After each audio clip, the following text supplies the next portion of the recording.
I've urged black professionals to take up the banner and take up the war of redefinition. We may be voting in a black mayor doesn't say that this is going to go on forever and ever. We voted him in before. And because we did not change the basic power relationship between ourselves and the Europeans, we were disenfranchised. In this context, I often warn that we are not protected by laws. We are not protected by courts. We are not protected by presidential mandates.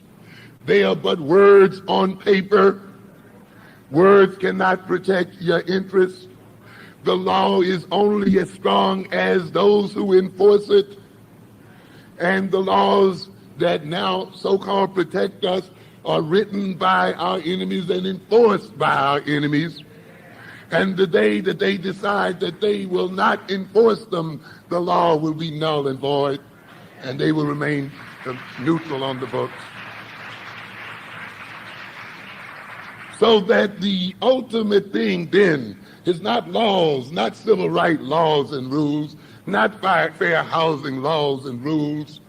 I've told you again and again that if one day the European has to choose between feeding his child and your child, I don't give a damn what law is on the books. He's going to feed his first. And you may cite laws and rules, but the reality will be the one with the most power is going to be the one that rules under those circumstances. So that the ultimate goal for African people then is not the placing of laws on books, nor even the election of mayors and governors, but ultimately the building of power so that we can prevent those who would wish to destroy us from doing so, regardless of the laws they may write, regardless of the laws they may enforce or not enforce. We feel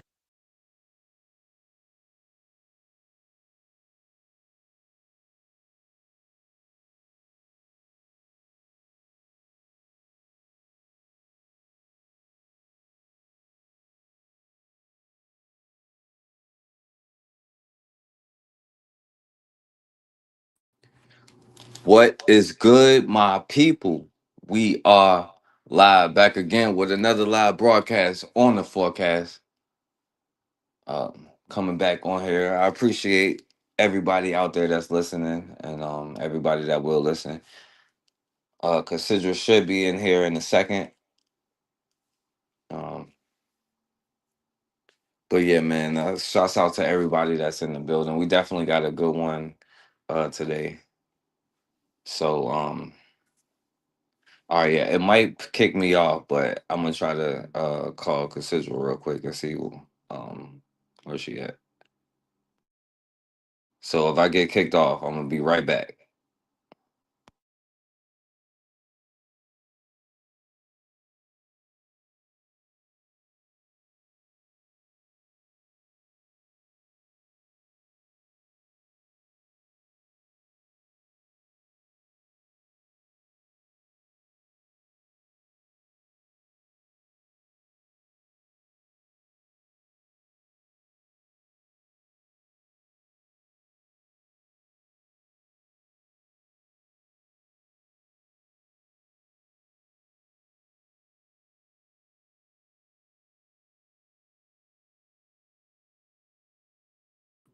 Oh yeah, my bad. But yeah, she coming right now. But yeah, man, what's going on, my brother Anthony? I appreciate you for coming through, my brother.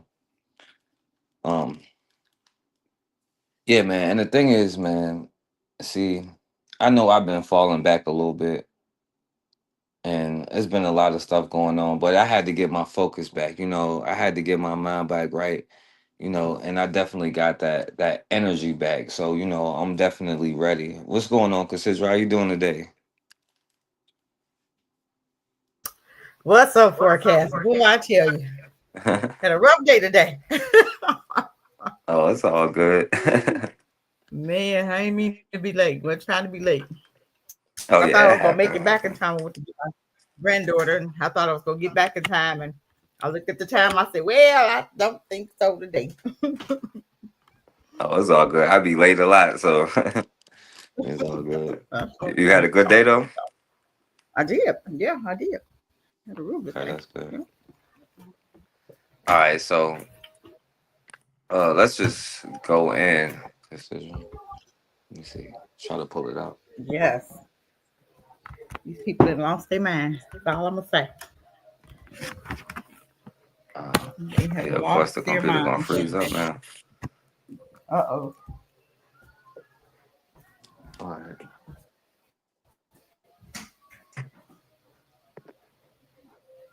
All right, so yeah, let me go ahead and share the screen. My bad, y'all.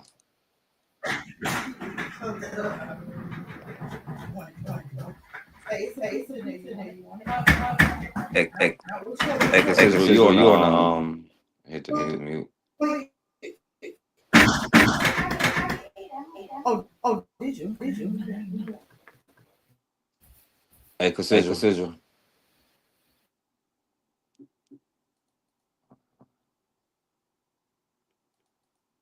Hold on, I'm sorry.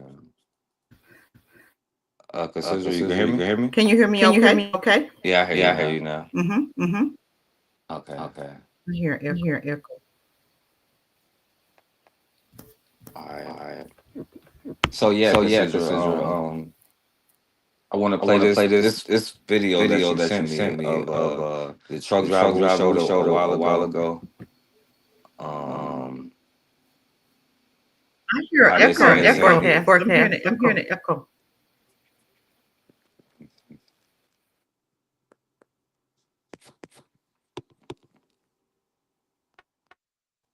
it's still an echo.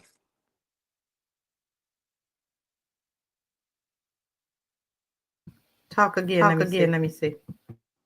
Yeah, I think I got a problem with my mic on this one today.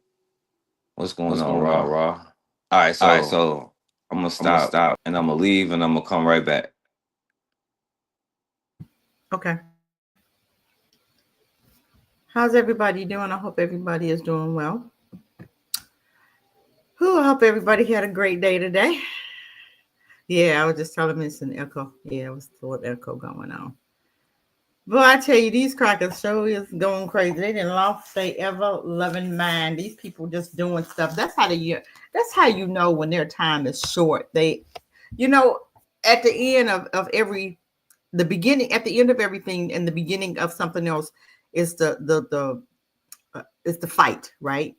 They fighting for dear life right about now. You ain't gonna tell me they don't know that it's something coming down the pike for them. You ain't gonna tell me they don't know, because I'm telling you, they are fighting for dear life right now. They are fighting for their dear life.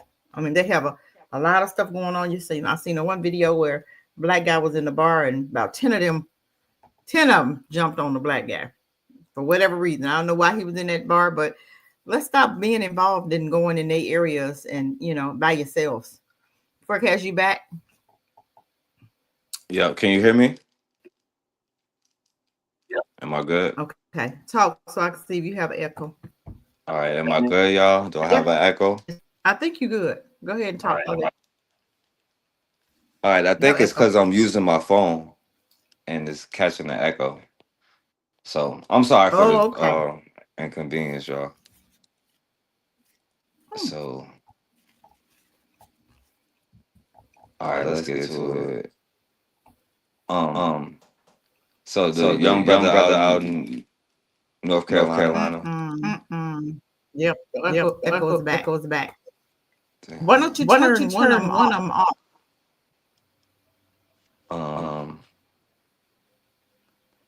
Is if I turn one off, I can't hear you, and then the other one you can't hear me.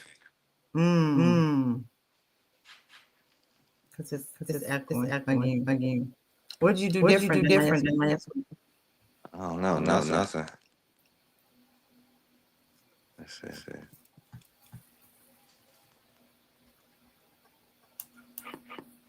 All right. I don't know. Yeah, what's going on, my brother Anthony? Hey, Anthony. Hey, how y'all doing? Good. We Does good. it bother y'all a lot? It's it sound like you're in a tunnel. That go pretty bad. All right.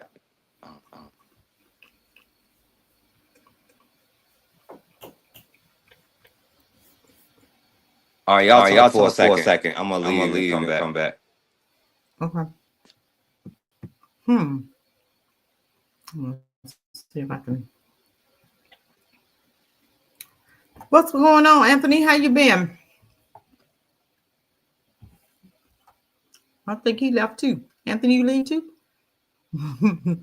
But like I was saying, you guys, let's stop going to these places by yourself when you know it's a bunch of them. Because right now, these No, I'm here. fools I'm here. crazy.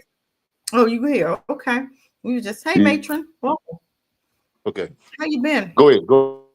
Well, I was just talking about they, you know, these crackers over here, they fighting for their life now. I mean, everywhere you turn, it's trauma and drama with them. Yes, they are. They are. It's getting worse. It's getting bad. Yeah. That's why I was saying, y'all stop going places by yourself, you know, when you know that, you know, it's going to be a whole lot of them. And we just have to understand that police department didn't been infiltrated now. And I told you that in 2006. So we have to know what we're dealing with and know that we're dealing with some real psycho people right now. I mean, they coming all out the bag with crazy stuff, just doing whatever, doing marches. And they had a march in Kansas City, and the black mayor said it was okay. They didn't do anything wrong, which I have an issue with that. If I bet you if it had been a bunch of NFAC men, they would have said something. You know what I'm saying? But these crackers can do what they want to do because they've been infiltrated, and some of these police officers and some of the FBI people are on that, you know, on the books. They in the Klan. You ain't gonna hurt yourself, right? You ain't gonna take your own self out. You know, you're gonna double down, and that's what they're doing. But they don't understand they're gonna double down on themselves because it's gonna take black folk protecting yourselves, and you have a God-given right to protect yourself and your family. They may not want you to, they may not like it, but if it's between you and your family, you're gonna have to do what you gotta do. Sorry, you're gonna have to do what you gotta do. Can you hear me? Yeah, okay, that's better, I think. All right, am I better? All right, hopefully I'm good. If not, then I don't know. That sound better. All right, so let's try this one more time. Okay. All right. So, I don't know if you saw this one, Cassandra. But the brother, yeah, I think you sent it to me. The police killed his brother. 19-year-old Janae was shot while sitting in his car by a deputy. He later died at the hospital.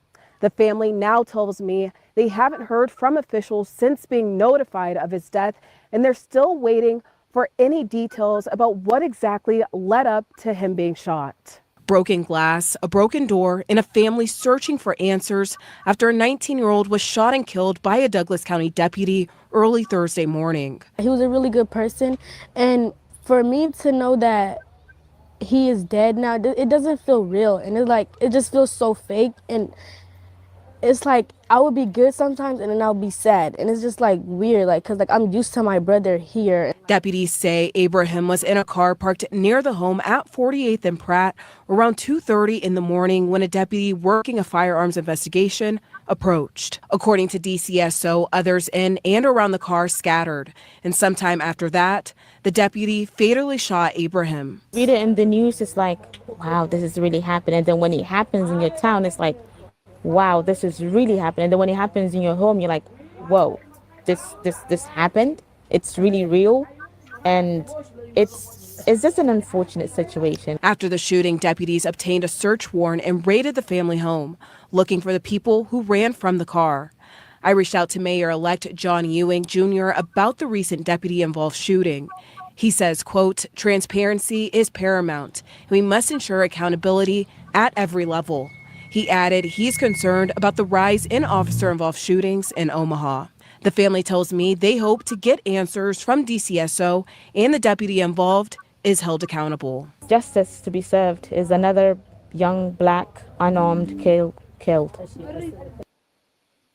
All right, and also, I'll play this. So we're not going to be afraid. You understand that? You do not kill our children. And this psychopath right here, he hired the last killer. You do not kill our children. You are not allowed to kill our children. And chief of police, okay? You need to hire civilized professional police officers so we can remain civilized, okay? Right. Okay? All right? And I'm just telling you, no longer we will remain civilized as long as you deal with your trash. Right. Take out your trash so we don't have to take it out. You understand that? Peace and blessing. So what you think about that, Cassandra? Wow. They said take out the trash. So we don't have to.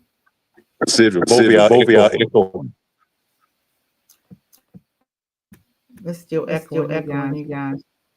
Is the mic off in your the computer forecast? You have two mics on. My mic not even hooked up. I don't know what in the world going on. You sound good to me, Cassandra. You got Hey, but I hear both of y'all. Both of y'all echoing. Yeah, everybody echoing on here. You echoing. I'm echoing. Oh man. If you want to share some videos, when you close yours down, I don't hear echo. So you don't hear echo now? Now we don't hear echo. It's good now, right, Anthony? Yeah, it's good. Okay, it's good now. As long as you don't open that window, you open that window. Maybe I can do the sharing or something. You can send them to me. But just like I'm tired. I'm sick and tired of every time we have a weapon using our Second Amendment. That is a right. We have a right. That is a right. Everybody else can use their Second Amendment except Black folk. When we pull out, our Second Amendment or just being armed, it's always a death. It's an instant death for us, but it shouldn't be like that. How do we shut it down? I'm gonna tell you how we shut it down. You hold your money, and I'm gonna tell you what. If we hold our money at least for 30 days, and you buy only what's necessary at the grocery store, only necessities, and I mean bread, milk, the necessities. I don't mean going out here and buying no, all them cookies. Buy just what you need for 30 days. No Walmarts, no Targets, no food, no Food Lion, and no whatever. If you buy only what you need for 30 days, I guarantee you them crackers will come to the table and say, okay, what can we do? Because they need us to survive, you guys. They need our money. Black folk is worth $1.2 trillion, but Black folk is the one that make America go, because we spend our money because we don't have nothing in our community to spend it to, spend it with. So we go outside of the community and we go to Walmart and we go to CVS and all these other places, and we spending money because we don't have anything in our neighborhood. But I guarantee you, if we held on to that money for 30 days, I guarantee you, and we tell them why we holding on to it, as long as the police officers killing our babies, we're not spending no money. I guarantee you they'll shut it down. I guarantee you, because America, Black folk make America go around. It's our spending power. Because white folk, they can wear a pair of jeans for 20 years. They don't care about no clothes. They don't care about nothing. Black folk is who make the world go around. Don't you ever forget that. But I'm telling you, we held our money like we did for Target. We held our money for Target. We stopped going to Target. What they do? Target came whining, didn't it? It wasn't even 30 days, was it? And Target begging, please, Black folk, please come on back, please. No, we ain't coming back. We saw your heart. Once we see your heart, we're going to stay away and continue doing what we've been doing without you. So I think that's what we're going to have to do. We don't have to get in the street. We don't have to march. We don't have to do nothing but hold that dollar. And I guarantee you they can come to the table and stop killing you. We got to do something. But I rest with that. Anthony, you want to say something? I'm trying to fix my mic real quick. Yeah. Okay. I agree with Cassandra. I agree with you about the money. about the financial boycotting. I agree with 100% with that. Just me. I also just believe you got to fight. You can fight a war on more than one front. We can fight it on that economic front, definitely. But it's just like this is to me. It's just like consider like you got a child that's hard headed, and you could tell it, you could talk to him, hey, don't do this, don't do that. But that knucklehead gonna go out there and do it anyway. You know what I'm saying? Because he got to learn the hard way. So to me, what I'm saying also, we got to also look at. I mean, and this is where I think I can't speak for nobody else. This America, the whole country of America is an illegal activity anyway. This is an illegal operation. They came here and stole some people's land, and parlayed it, built it to an empire. So what I'm saying is illegal, and the law is illegal. You know what I'm saying? As far as we as black people concerned, to me, the law is illegal. I won't give a damn about the law. I know, hey, I understand. Yeah, they're gonna persecute you, but they're gonna prosecute you rather. But I'm just saying, me, I should and ask questions later. You know what I'm saying? To me, when my child get like the brothers who we already been talking about, when his child got unalive by those people, what he did, he went and got him one. You know what I'm saying? Until these crackers start going to funerals, that shit gonna keep going. You know what I'm saying? Yeah, I mean, the Congress and everything can say, well, damn, these black people ain't spending money, they ain't the economy. Yeah, that's gonna affect them, but still, it's gonna still be that element because they gotta control shit. They control shit with the barrel of a gun and with fear, and letting you know that you could die every day. And what we gotta do is let them know they could die too. I totally understand. I do. I understand. But a lot of black folk will hold their money more so than kill a cop. A lot of black folk will hold their money. So my thing is that's why I was saying to hold the money, because to me, a lot of people would rather do that than possibly going to jail. You know what I'm saying? And that's just human nature. They say, look, I got these kids, and I'm telling you, I love the fact what Rodney did. I love it. But like you said, and there is more that needs to happen. But if being realistic, black folk not going to do that. That's not who we are. That's them. We would continue going through what we're going through before we would actually, rise up and do that. So want to stay alive, hold your money. That's the best thing that I can think of.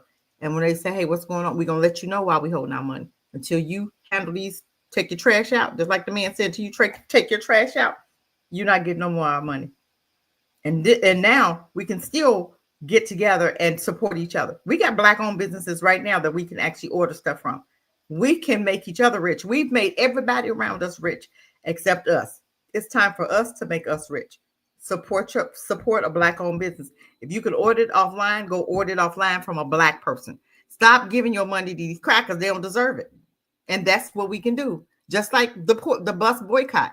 They boycotted for over a year. But guess what? They got the results done, right? They didn't have to kill nobody. They didn't have to, they wasn't cussing nobody out. They wasn't confronting nobody. They just didn't ride them buses. And they pulled together. And black folk can do the same thing today. We did it back then in the 60s. And they, because how they was with them buses. You couldn't even sit in the front. Now you sit all over the bus, or where the black folk go to the back of the bus. I said, why y'all back there? But that's the only way. It's gonna be holding your money. You can get powers in that dollar for them, honey.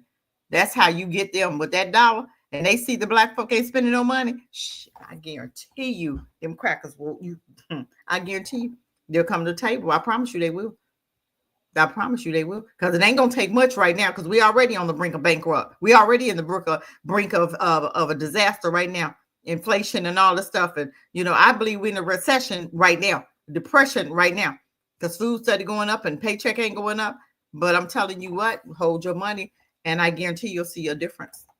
We ain't gonna have to kill nobody. We ain't gonna have to really get up in nobody's face. Just hold that dollar. Yep, you ain't getting it no more until you take your trash out. And I'll rest with that. So I did some, and if I get knocked off, we'll have to start over or do something. I'm having technical difficulties. I don't know what's going on. But am I clear now? You sound good now. It's just when you open that other window up is when we hear. Okay. I'm gonna try it and see, cause Okay. I did something else. Okay. Go ahead. Am I clear now? Good. Yeah, Good. yeah, y'all can hear me. It's up a little bit. Echo. All right. What we gonna have to do, right? I'm gonna have to just play it and then I'll stop it so it can be clear. Okay. Do what you gotta do. And If I'll you want to figure send it something to out. me, I can share. If you want to send it over here to me, I can share it for you. Okay. You go through Messenger. I can, if you want to send it to me, you can do that. Okay, let me try. Whatever works for you.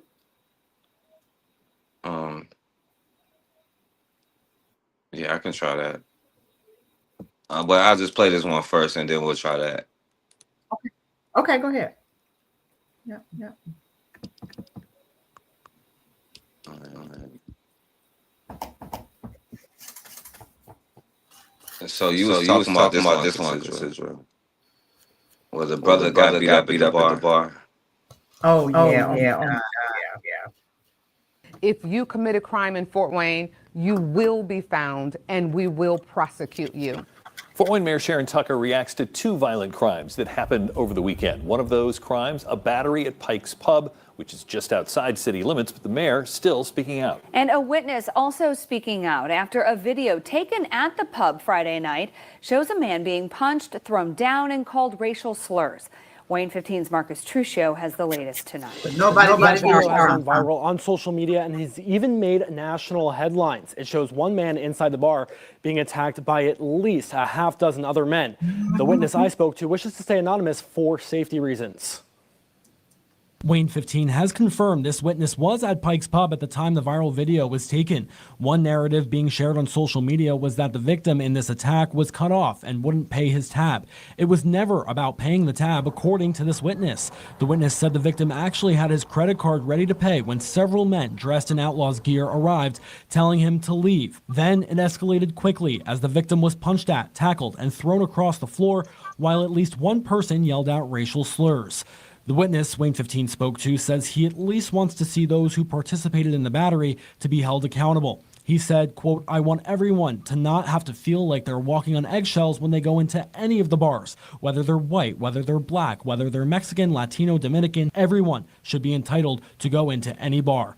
We asked the Allen County Sheriff's Department where the investigation stands and whether this could be a federal hate crime due to the language used in that video, considering the use of racial slurs. The department says a detective has been assigned to the case, but it is very early in the investigation and a case is still getting put together. Fort Wayne Mayor Sharon Tucker says she's been in contact with Sheriff Troy Hirschberger about the investigation into the battery.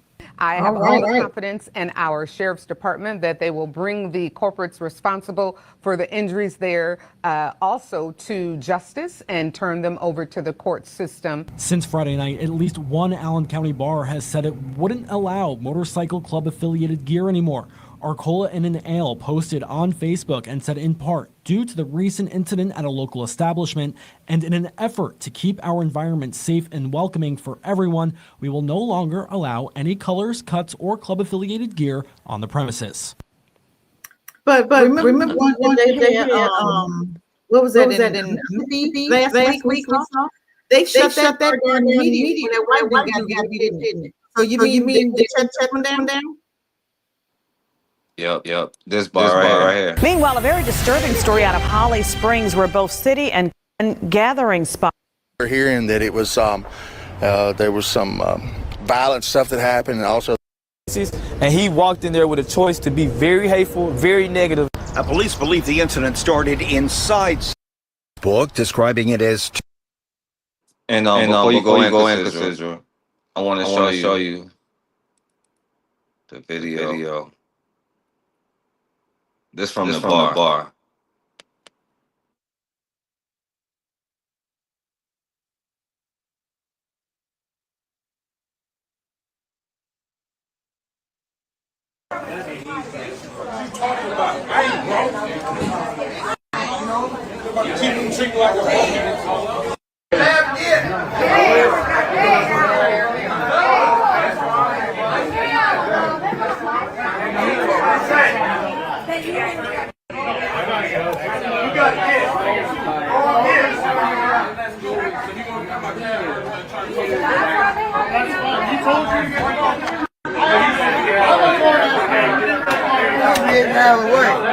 Side three.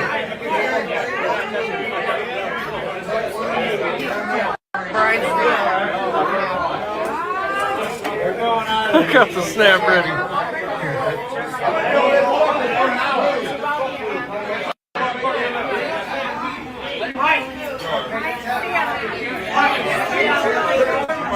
Hey, you're paying your tab number. You're paying your fucking tab. You're paying fucking tab. You get your ass up and pay your tab.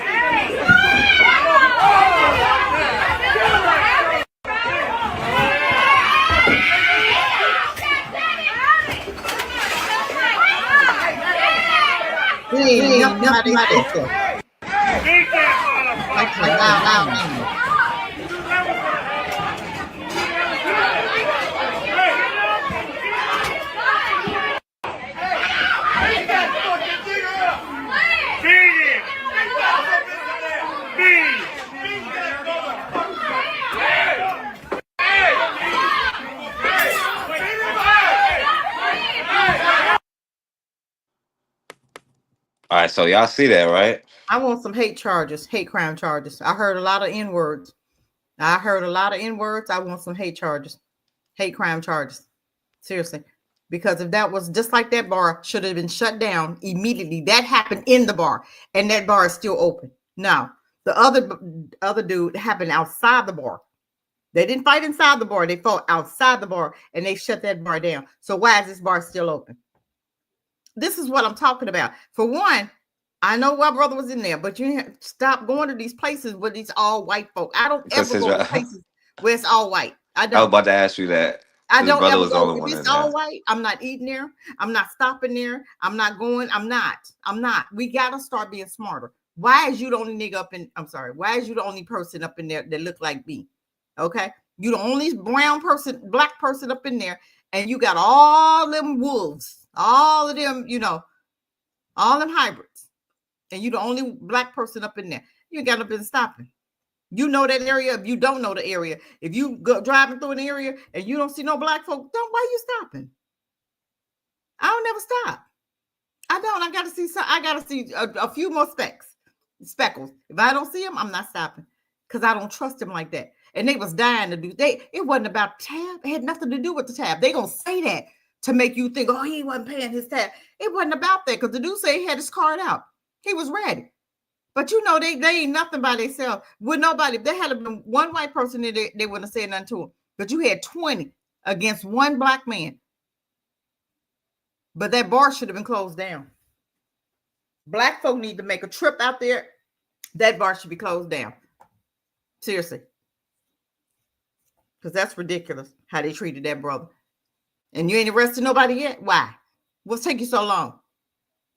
You give them time to get out of town? What you doing? You giving them time to get out of town. That's what you're doing. That's exactly what you're doing. Because some of them people probably wasn't even from there. Because some of them gangs, motorcycle gangs, they come in from out of town. So you giving them time to get out of town. That's what you're doing. They always going to support their own. They always going to look out for their own. They're always going to protect their own. That bar should be closed down immediately. And I rest with that. All facts. All facts. And I mean, I know you got a weird feeling when you walk around and you see you the only black person in there, especially a redneck bar like that. Exactly. Why is you in there? Why would you want to eat in there? They don't tell them what they put in this food. Are you crazy? All right. Couldn't wait to be like, beat that nigga up. Exactly. And that's exactly what it said. And I want to see some hate charges. I want to see some hate crime charges because guess what? If it was the black folk, that would have some hate charges on them. But you can't never get down with the white folk. And they probably get misdemeanors and not assault charges. That's assault right there. To the highest degree, assault. But they ain't going to do it. They're going to let them get out of town and say, oh, we got a couple of them. But it was at least, 10 on that one dude. 10 on one man. You mean to tell me you took 10 of y'all for him? Why'd you take 10? Because y'all cowards and you ain't hitting on nothing. Yeah. He should have had his gun with him. That's what he should have had. Let one person hit, you should have got the shooting. That's exactly what it should have did. One person. Yeah, what you think about that, Anthony? Hey, it's Martin Luther King's dream, integration. You know what I'm saying? See, we want to be free to go and integrate with and be with other people instead of being with our damn self. You know what I'm saying? We want to be, instead of want to be with us, we want to go and be with them. And you know, when you walk into a situation like that and get your ass whooped, by a bunch of cowards, whatever. I mean, you bought that on yourself. You know what I'm saying? I mean, you could have been all the way in the right. They could be all the way in the wrong, but still, what make, like you said, why would you want to go to a place like that where all these hunk is at? You know what I'm saying? Why would you want to go there? I wouldn't want the food ain't, the food ain't no good. And they probably gonna spit in your food, ain't no telling, you know what I'm saying? You know what I'm saying? And it ain't spit in your drink or whatever. I mean, drop something on some biker guys too, man, with all the methamphetamines and stuff they carry around. I mean, why would you want to go to a place like that? But a brother would just want to be free, man. It kind of reminded me of the brother who went camping with them white boys and almost got lynched. You know what I'm saying? I mean, it's like Barbara Sidebone said, black people just don't learn, man. We just don't learn, man. We keep on doing the same dumb. And like the sister said, they look out for their own, so which it ain't gonna be nothing. I mean, they might close it for money and open it back up. But you know what I'm saying? Because they look out for their own. Yeah, okay, yeah, we'll say it's a hate crime, whatever. Close y'all down for 60 days. And after that, y'all open on back up. But I'm just saying, man, not to go. You know not to go over there to the people place like that. Exactly. You asking for trouble. You the only black person in somewhere. It's 15, 20 of them. Somebody gonna start something because they cowards by themselves. They wouldn't dare have done that if it was just one of them and 5 black dudes. Ain't nowhere in the world they did that. I rest. No, speaking of that, I want to show, because I was gonna show it at the end, but he was like talking about going camping with him. I'm gonna show you real quick before we go to the next thing. Well, we would have to jump that fool. People love it. Yeah. People love pickleball. Well, here's something crazy, really crazy. I shouldn't even tell you this. I was gonna murder all of you today. I was gonna murder all of you. Now I'm having the nicest time. And you realize, take a second and think before you make these choices. Like, you're nice people. You're really nice people. And I was gonna slaughter you. Just slaughter all of you. Slaughter you up.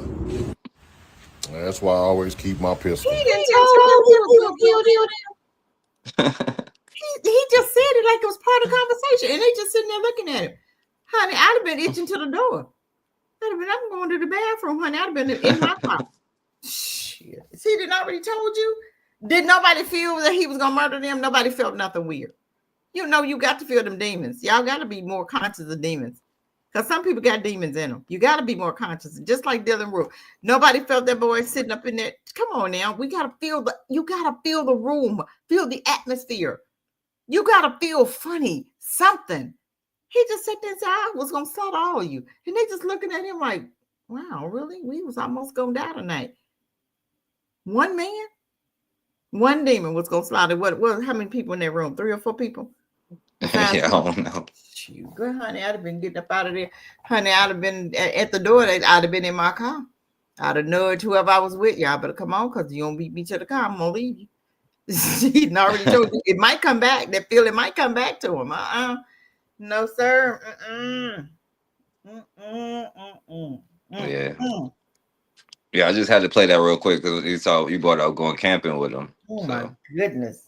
That's just like that Peter Spencer guy. Remember the guy that went fishing with him and came back, and they shot that boy 9 to 11 times in the back, and they said it was self-defense.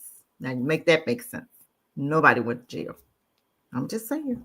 But leave them folk alone. Those are Satan seeds. Those are hybrids. Those are nymphlims. Those are not humans. There is no human that will sit up there and tell you, hey, I was going to slaughter all y'all today. Like just there's a conversation out the blue. And he meant it too. And that spirit might come back. So you better get up out of there while you can. So when somebody tell you that, you be like, oh, really? Okay. I'm going to the bathroom. I'll be back. And I got up out of there. I would never hang out with him. He called, wouldn't take his call. I would never be bothered with him. And if I see him anywhere, I'm gonna have my gun in my hand because I know he crazy like that. Seriously, you can't be bothered with people like that. You got to know who you hanging with. You got to know who your enemy is. Those people are enemies, all of them. People say, "Oh, it sounds good." I ain't seen one. So until I see one, I'm gonna consider all snakes poisonous because I can't tell the difference. And I rest with that. Yeah, facts. I don't know the difference, right? Hmm. Hey, this next part, consider, and I kind of want you to talk about your organization a little bit too, Mm-hmm. but I want to show this part to see what y'all think. So check this out. You seen this about Job Corps? Oh yeah. It's plenty of kids in that building who depend on that building that don't have nobody. Plenty of kids that don't have a parent or nobody in their family like me. They had us go to the wreck at about 1:30, and they broke the news to us, and they had us go to the dorms, pack our stuff. I have breast cancer surgery next week, so now I'm debating having my surgery canceled so I can make sure my son is okay. I cannot believe this. I'm so pissed off. These are not kids are in a youth home who got caught in a crime. These are kids. Closing down Job Corps is not going to end well. When my daughter, he called me, come and pick him up. I don't know what to do. He do is go to school and try to, learn and try to get a career so he can get a scholarship so he can get a good job. Y'all, I'm getting really emotional right now. I'm usually pretty serious when I get on here, but the fact that they are shutting Job Corps down really just broke my heart, to be honest. I went to Job Corps. All right, so y'all see that. And I play this one because I kind of figured my brother Anthony be around here, so I picked the Shariqua one. Shreveport Job Corps is officially closed following a decision by the U.S. Department of Labor last week. Security and staff are left to tie up loose ends as the final students move out. NBC6's Lynn Vance caught up with some of those students and shares our top story tonight.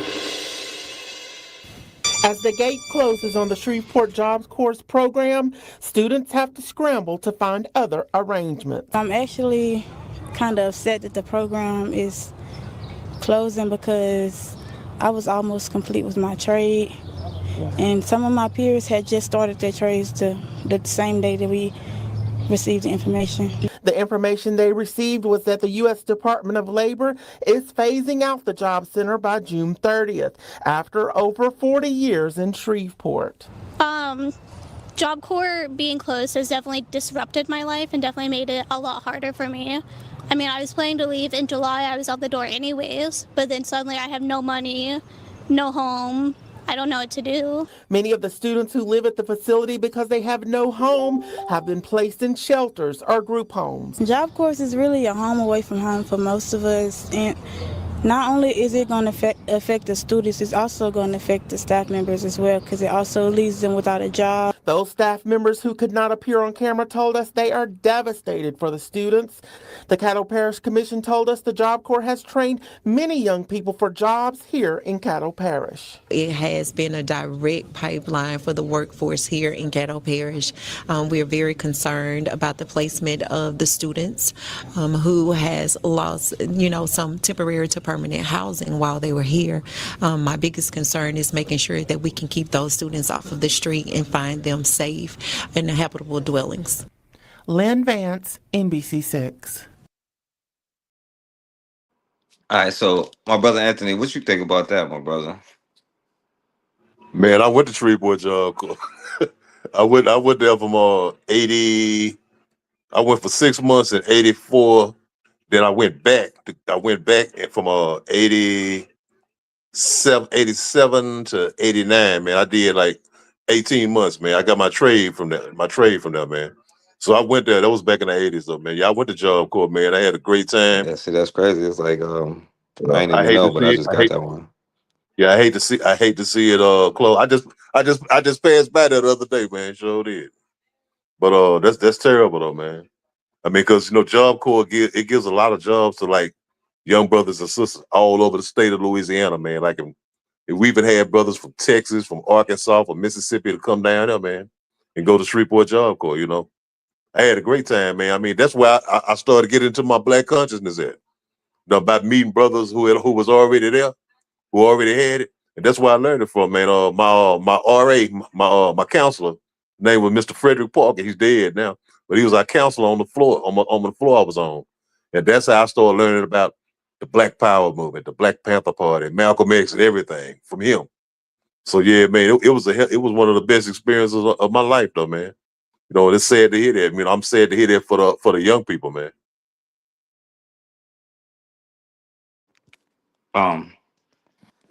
And I'll say this before I pass it to Cassidra, right?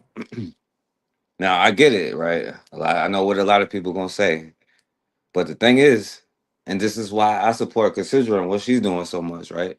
Maybe, and this is not to take anything away, because like what you said, your story, you know, that's good. You know, I can definitely appreciate that, but also, right, it could be creating an opportunity for us to create our own stuff for ourselves, so that we don't have to. You know how you be like, well, to get money, you have to say this and that, or you have to follow their rules, their laws, and all of that stuff. And I know people is gonna use it like, yo, see, like this is what happens when you do whatever. Now, I personally, I get why it's a bad thing logically, but I also see why it could be a opportunity, a blessing in disguise when we look at people like what Cassidra is doing with Rum in the Bush and all of that. So I don't know what you think though, Cassidra. I totally believe it was done on purpose, but sometimes things happen for a reason. Okay. Just like Ram in the Bush, okay, was established because of stuff like this. We train people, we train men, we train inmates, we train seniors that don't want to go to college, because everybody don't want to go to college. Everybody don't test well. Everybody don't want to get into $100,000 worth of debt. So what we were doing is training people on the job training, paying them, paid on the job training, and you stay there, get your certificate. You could open up your own business, take that certificate, open up your own business, or you can stay working with the person that you're working with. It's up to you, because I know everybody is not entrepreneurs, right? But this is a great time to do the entrepreneur stuff. This is the great time to have to get your own business. Stop relying on them for every breath. That's very dangerous. They did that on purpose. What you say, Anthony, was the percentage of blacks versus whites going to Job Corps? Was it more blacks or more whites? Oh, it was about 90% black. Exactly. Why you think they did that? You know, okay. Go with the flow here. If I shut that down, that was keeping them out of trouble, right? I already shut the YMCA down. I already shut the Boys and Girls Club down. So now what we gonna do? We're gonna get in trouble. Parents working 16-hour days, 12-hour days. They're not there. School is out. This is a great time. Come on now. Y'all got to work with me. This is a great time to shut it down. Parents at work, no school, no daycare. Some of these kids, some of these young men and women are too old to go to daycare anyway. Some of them, jobs not there. Louisiana jobs is what? Unemployment rate is what for black men, black children, teens. Okay. Just like Chicago. Chicago was at its highest point. That's on purpose. So now they got jails that they're getting ready to fill up. Okay. State getting ready to pay $100, $110, $150 per inmate. I'm going to have to get my charger, you guys. Hold on. Go ahead and talk. I'm going to get my charger. I'm sorry. Get my charger. Hold on. Okay, but no, I agree with what you're saying. And yeah, that is the reason. Because what they do is they get us working, you know what I'm saying? And this is because I never understood why we don't get mad at, like, why are we paying taxes? I don't understand why people don't get so mad and understand, like, you don't have to follow their rules if enough of us understand that, right? And the reason why they even created a lot of these programs in the first place is to make sure that because one thing that we were going to do is support each other and build our own stuff. When they kicked us out of their stuff before, what did we do? We created organizations and fraternities and all of this stuff where we cycled our money within each other, even if it was your particular group. and then you work with other groups to build things like this. So Realm in the Bush and other organizations is made for these kind of times, because what you have to understand is this is who they are. This is how they operate. And if they changed and did something different, I would be surprised. That's when I'll be real scared, if they didn't target things that would benefit specifically black people, or more so black people, especially these kind of programs, you know what I'm saying? But that is the importance of being able to be in control of your own destiny. That's part of what freedom is. It's not is you could do whatever you want, but the responsibility to take care of yourself should be in your own hands. It should be in our own hands, and we shouldn't even. But what you think about that, though, Anthony? Oh, absolutely, man. You have to be able to have your future in your own hands, man. Your livelihood, everything in your own hands. I mean, that's without a doubt, man. We know that. We know that. But I always talk about, man, hey man, we don't need to rely on other people, man. That's not freedom. That's just like living on the plantation. Yep. But at the same time, though, like I said, it served a good purpose here, man. Like it helped me. Hey, I was going a bad way. Now, it's not necessarily, the place per se, like the people who ran the program. But it did help me, though. I give it that. It was a lot of bullshit too back when I went there. But it did help me get out of a place where I was at. But like you said, though, man, we should have black job corps, black trade schools, and we should have that. We still have them to a small degree, but we used to have them a lot. But yeah, we should have those though. Yeah, we should have those. Yeah, let me Yeah, say we can open them back up. We can have them again. That's what I'm saying. And this is what I'm saying, because I'm not saying like it's not a good thing or it wasn't have benefits and stuff like that, or trying to condemn it or saying, oh, good or nothing. But what I'm saying is we used to have all of them, but why did we used to have all of them? Because there was no other Because they weren't options. hiring You us. had to create your own. And we're going to have to get back to that. And you have to get back to that. So maybe we only going to get back to that if you have to. But go ahead, because as we're going. And that's the thing about it. We don't understand that.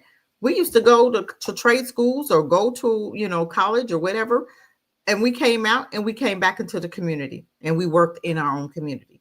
But they got us spread out so bad right now. You can't even have a community. But I'm going to tell you what, it's time for us to get back to the basics of understanding and stop depending on them for your every breath. Because who told us it was dangerous to depend on them people for your every breath? Wasn't that Malcolm? Who said that? Was it Garvey or Malcolm? I know somebody said it. And that's what we're doing. We have depended on them for everything. And they've done that on purpose. And we don't see no problem with it. We didn't get to the place where we used to have our own businesses.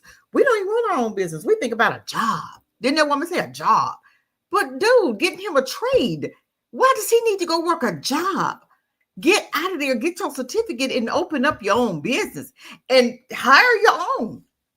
Hire your own, just like they do. You ain't got to tell them that's what you're doing, but hire your own. When they come take the application, then you be like, okay, I'm going to take your application, but guess what? This is for my people, because y'all got enough programs. They have enough programs that they're not allowing us to get into. Ain't nobody saying nothing. This is done on purpose. But sometimes y'all got to see the good out of it. I don't care what. It might be part of 2025. I don't care. But it's time for Black folks to start thinking about your future. He said your gifts are in you. Pull your gifts out. We got people that, are caterers that can cook, sell dinners.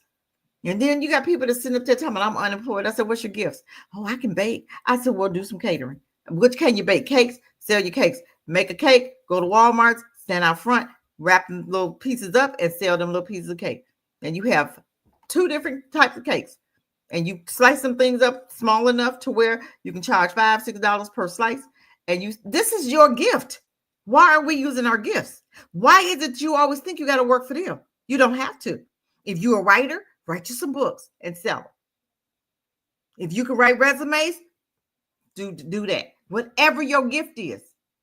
If you can coach somebody, if you can do a podcast, you building up people, you coaching people, you have one-on-one sessions, do that. Because we all have gifts. We all have gifts. Somebody else can do a ram in the bush in Louisiana. Oh, it's going to be a lot of people down there that need it. And you hook up with some businesses down there. I'm just saying, you don't just have to be in North Carolina. It could be in Louisiana because you got a lot of people now that's going to need ram in the bush down there. You hook up with some businesses. Contract yourself out with some of them CDL truck drivers, trucking companies. Get you a trucking school, nursing school, a CNA school. Hook up with them. Get with the community college, a 10-month program. Send them in there and send them through the unemployment office. Unemployment office will pay for them to go and get a trade. 10 months. That's all they need is 10 months. And get your certificate and open up your own business. We don't have to work for them, you guys. Why do we think that that's the only choice is a job? You hear that woman say, "Ooh, he needs to come in and get him a job." No, he needs his own business. We have to change the mindset. It's time for us to change the mindset. Start teaching your children about entrepreneurship because we have gifts. And I'm going to tell you what, if we had stayed separate from them, we'd have been on fire. We'd have been over top of them, honey. Trust that.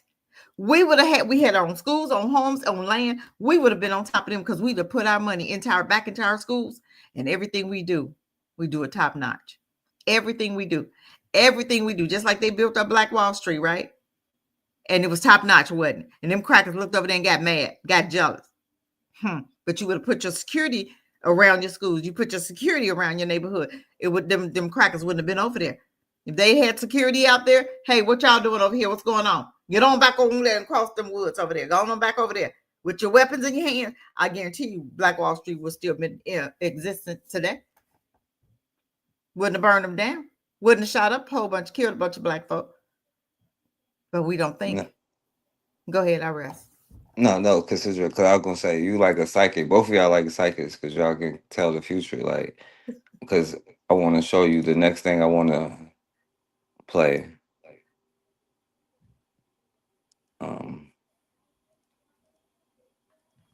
Oh yeah, I'm just saying. I'm having trouble seeing y'all comments. So that's my bad. Shots out to everybody out there.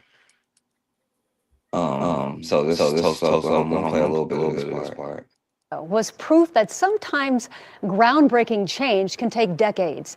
Monroe Nichols has settled into his job as the 41st mayor of Tulsa, the first black mayor in the city's history. But as News 4's John Hayes found out, it's history that very easily could have gone a different direction. Hundreds of miles from where this photo was taken. But that's no surprise to Monroe Nichols' mother. I called him my Alliance or the Governors or Michael Jordan. Sports, politics, faith, and family were everything. Father's death before his 16th birthday any easier. He died at 35. I'm 41 years old, and so Nichols packed up and made the drive to Oklahoma. All right, so y'all see. So this is actually the first black mayor of Tulsa, Oklahoma. What's he doing like black folk? Watch this. So this is what he's saying. He's trying to give Black Wall Street their reparations. Imagine a city without the massacre. Is it credits or reparations is cash. Yeah, money, yeah. Or trust or something like that. Imagine a city without the massacre. Imagine if Greenwood would have continued to thrive uninterrupted. Imagine what that would have meant for our economy. Imagine what it would have meant for outcomes for our children. Imagine what it would have meant for public safety, and most importantly, imagine the trust and faith we would have built in each other over these last 104 years. I'm announcing that my office has been working along. And you said something like that now. Imagine if like never got around and did our own thing. Alongside our legal department on the establishment of the Greenwood Trust. a private charitable trust that will raise and facilitate the investment of $105 million in private funds along our road to repair, restoration, and righteousness. That's not a check. Reparations money owed. Give me money in my hand to give the immigrant. I don't want no trust. I don't want no roads built. I don't care about no roads. Okay. That's your choice. The mayor, that's his job to do roads. But a check in my hand is what I'm gonna do. I won't do. I don't want you to tell me what to do. I don't want no trust. You got to sign up for everybody. Go ahead. Though. All right. 104 years since the Tulsa Race Massacre, as Tulsans wrap up the Black Wall Street Legacy Festival and celebrate for the first time the Tulsa Race Massacre Observance Day. They held the Road to Repair event where Tulsa Mayor Monroe Nichols announced his more than $100 million plan towards reparations for those affected by the tragedy. Fox 23's Paris Rain joins us live in Greenwood after attending the event and hearing from the mayor on what that plan looks like. Paris? Yeah, Morgan, the mayor announced the Greenwood Trust while also celebrating the new holiday and hopes to continue to tell the story of the 1921 Tulsa Race Massacre. Now, his plan for the trust is to address the aftermath that affected generations upon generations. We will find the courage to change the things we know we can change, and that starts today. Tulsa Mayor Monroe Nichols unveiled the Greenwood Trust, a city initiative he says is the next big step towards the road to repair. A road he says that doesn't just involve Tulsa, but all of America. The trust is a $105 million reparations plan for Greenwood. Imagine if Greenwood would have continued to thrive uninterrupted. Imagine what that would have meant for our economy. Imagine what it would have meant for outcomes for our children. Imagine what it would have meant for public safety, and most importantly, imagine the trust and faith we would have built in each other over these last 104 years. Mayor Nichols says the idea came after he took office and received recommendations from the Beyond Apology Commission and the Justice for Greenwood Foundation. This effort is about reconciliation. It is about repair. It's about renewal, and it's about righteousness. Make no mistake, this is not a question about your politics. This is a question of your faith and us finding our way back to each other. The money will come from a collection made up of private funds. The money will go towards housing, cultural and historic preservation, economic development, education, and continuing the work to bring closure through the mass graves investigation. Our community has been working to bind the wounds left open for 10 decades. We've worked to recognize and remember, but now it's time to take the next big steps to restore. The trust will be in the planning stages for the next 12 months, while raising the private funds to make these goals a reality. I'm going to say that greatness is not always defined by perfection. Greatness is defined by the pursuit for better. Greatness is defined by people who will look 104 years back and dare to be better, to dare to come together, to face a difficult past and commit to each other for a better future. On this day, in this place, greatness is defined by us. All right. So, yeah, what you think, Cassidra? Nope. That's programs for everybody. Lift all tides. I don't care about streets. I don't care. I mean, some people have houses already. So how's that going to help? How's that going to help Black people? Money, reparations is cash money so that I can take that money and build generational wealth for myself. How are they building generational wealth if it's in a trust and it's going to everybody? The city. You had programs. Okay. That's not reparations. They already got programs. We already have programs. We need cash in hand to create generational wealth. So if I have cash in hand, I can go and start my own business myself. I didn't hear that economic there. I didn't hear, well, we're going to pull, this is going to be money for you guys to get your own businesses. We're going to put so much money in your hand so that you can do what you want with it. I don't need you to tell me what to do. I don't need you to tell me go buy some land. I don't want no land in America. You give me my money, I'm going to do what I need to do. And it ain't going to be in America. Cash money.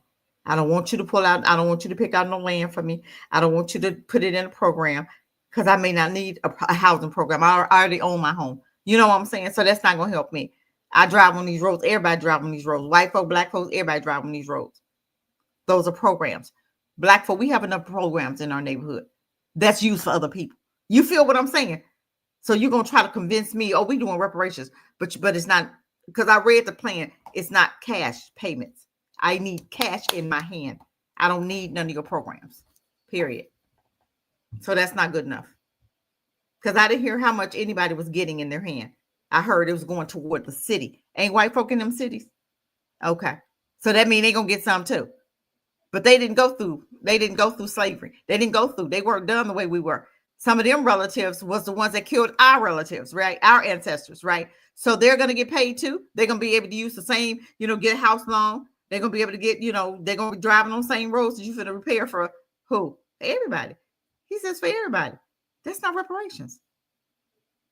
But I guess he's a Democrat. I guarantee you he's a Democrat. They're never going to horn in on just black folk getting anything. Never. It's always going to be for something else or for a group. Give it to the whole group. We're going to lift all tabs for everybody. That's not reparations. Sounds good, but we have enough programs. He's going to take that money and use it for a city where both black and white are living in. Yeah, that's not good enough for me. I'll rest with that. What you think, my brother? Yeah, that's streetscape. That's all that was. The streetscape. Hey, you remember those? You remember like those? I mean, we had it here when they had this old white woman was Mayor of Shreveport named Hazel Beard. What we gonna repave? We gonna pave the downtown streets. With the old brick pavement, like that old historic stuff from the 19th century. And we gonna do this here. It's like a downtown renewal, like revitalizing downtown. The city. You know how they did that shit in Richmond too, man. You know what I'm saying? It ain't nothing but streetscape, man. You know what I'm saying? It's streetscape, Yeah, we gonna revitalize everything, man, to bring business down here, renewal, whatever. But that ain't no damn reparation stuff. He could have left that word out. He just playing politics. And he said he wasn't, but he's playing politics. Oh yeah, he trying to, because midterms coming up. He trying to get it wasn't number politics. It was politics. Oh yeah, that's all that was. He ain't trying to give black folk nothing. Do you hear me? It's going in his pocket. He gonna be able to act like that's his bank and do what he want with it. He ain't trying to give black folk no money. Because when you read the plan, if you really read his plan and go into more detail, he said it's not a cash payment, no cash payments. So what I care about you giving it to the city? If I'm not living in the city, what I care? My road's paved. I own a home. I ain't got no children in school. So how's that going to benefit me? See what I'm saying? It's not going to benefit people that's no. Give me my money. Let me do what I want with it. If I want to build a business, if I want to buy up a whole bunch of homes, I'm going to create generational wealth. I can't create generational wealth with that trust because that's for everybody.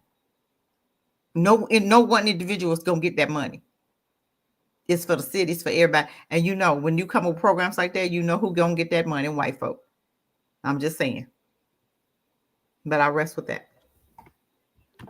Yeah. All right, so before we get off of here, let's hit this last one. 300 times. All right, so I know it's echo when I do this. So this is talking about the FBI. So I'm gonna show just a couple of them real quick. The FBI have managed to pin a crime on essentially innocent people who were just part of some casual grouping, who they trained to be terrorists and then arrested and jailed. Yes, if I may take the FBI's side for a second, it sort of works like this. You're freaked out by 9/11. You have to cover yourself because you're implicated in some of the sloppy procedures that led to 9/11. So you talk the threat up. You say there's a sleeper cell in every city, and then you go and find it. Now, you don't know what you're looking for. And classically in the FBI, you talk about other people. You look at brown and black people because they are more likely, you think, to be a problem. And if somebody sticks their head up in one of those communities, then you surround them with false friends, informants, who will offer them money and friendship to try and lure them along a sort of carefully scripted program of self-incrimination, which results in that person going to jail. He said. So you see, offer them money, try to be around them. But we know this already. who is the biggest recruiter of terrorists in the USA? And two, what would you do if you were broke, about to lose your house, and someone offered you 100 grand? And that's really, the answer to the first question is, rather surprisingly, the biggest recruiter of terrorists in the States is the FBI. And the answer to the second one gives you the clue as to how our story works. Because the FBI have accidentally, it seems, developed a system which works rather well. And the system is, they make up a terrorist plot, they find someone to try and carry it out, and they arrest them for doing that. And then get the kudos for having fought the Great War against terrorism. Well, they get all sorts of things, really. I mean, it's quite complicated, but I guess the essential element of our story is that these people are not terrorists, but the government ends up including money to go to war, putting them in jail for very as long if they terms. were. Yes, 25, 30 years. And there's a close to 100% conviction rate in these cases.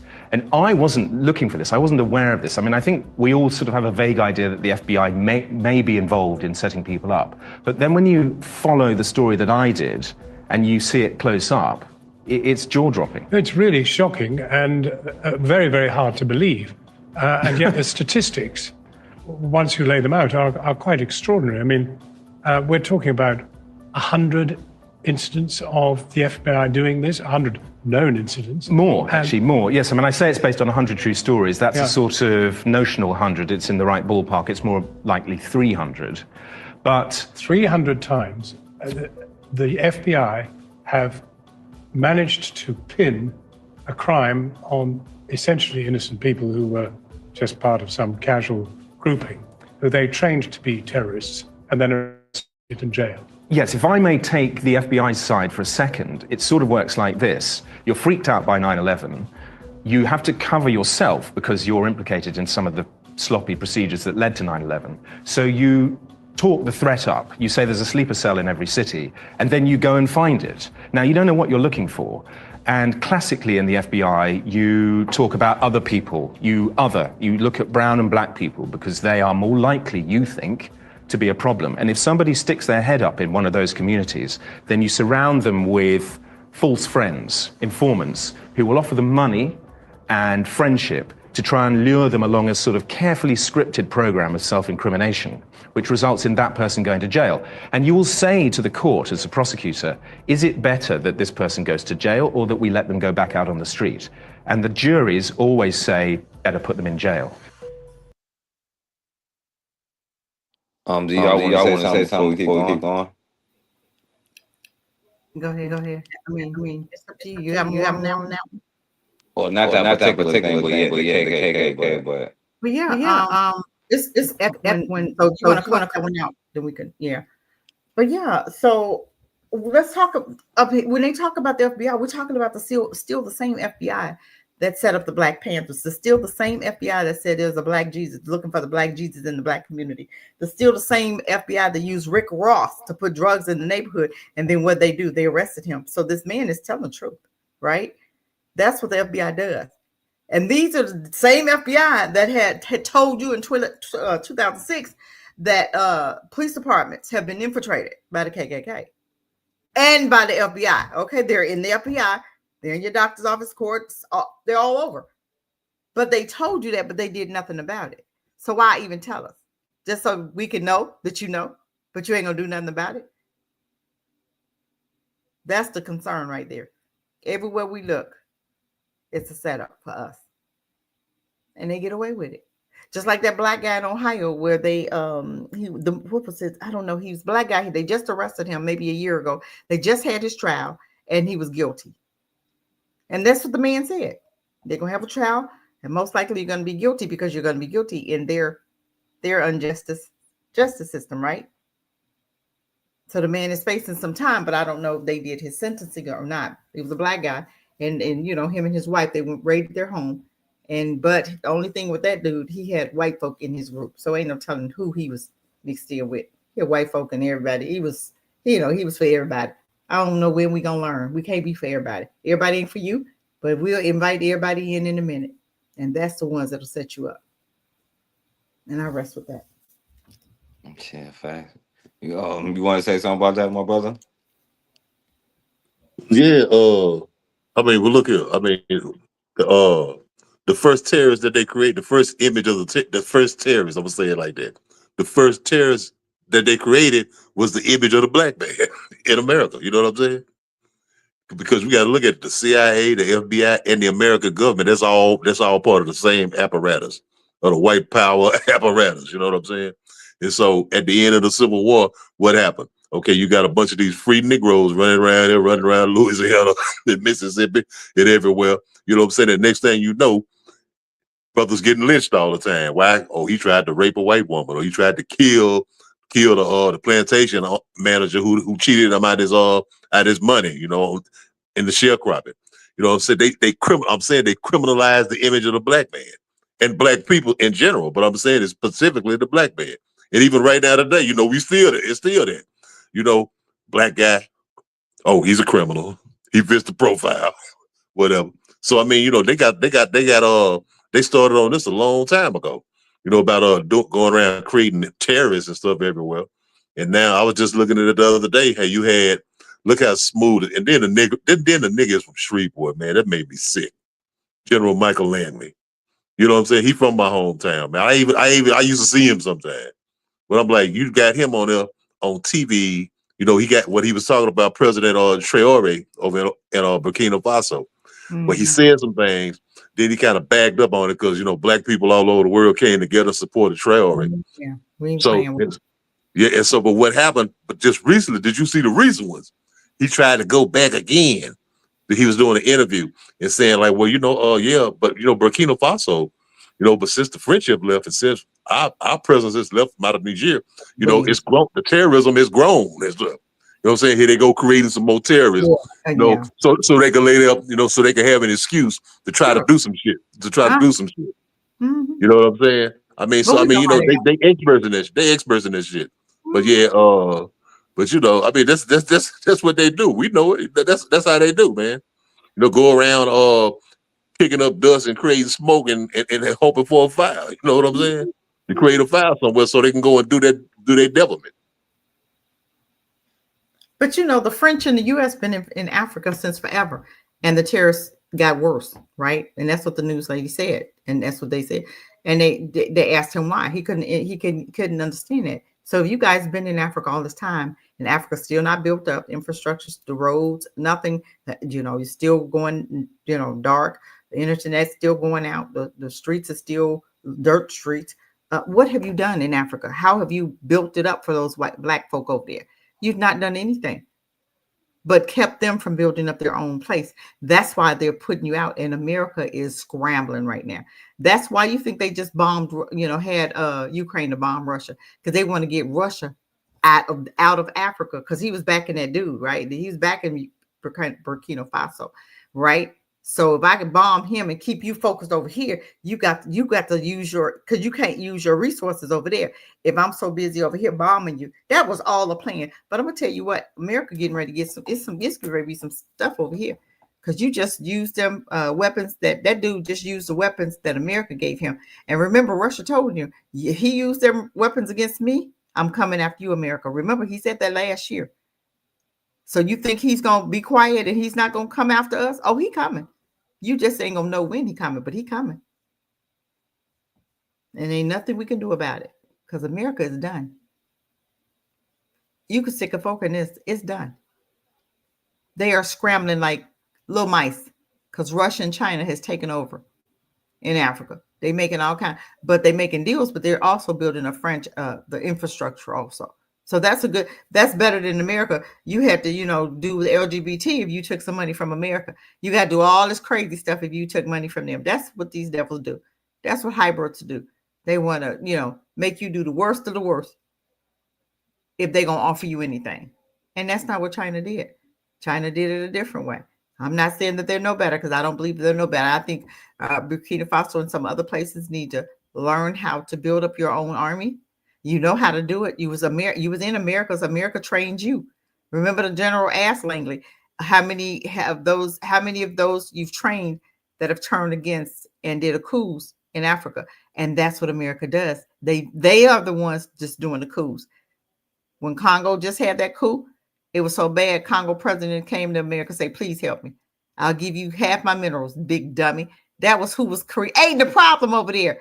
And you run into your enemy talking about, please help me. What the hell? You that dumb that you don't understand a coup by now? You don't understand America's doing that? Get them out of your land and watch your land straighten up.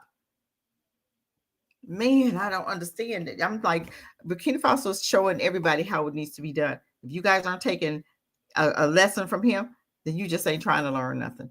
You don't need to. You need to sit down and let a younger person run that country. Period. And I rest with that. Nah, definitely.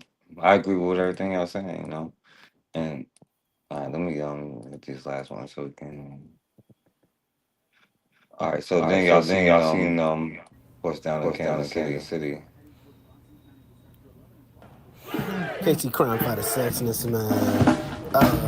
Things are going wild in Kansas City. Klan marching down in Kansas City, Missouri.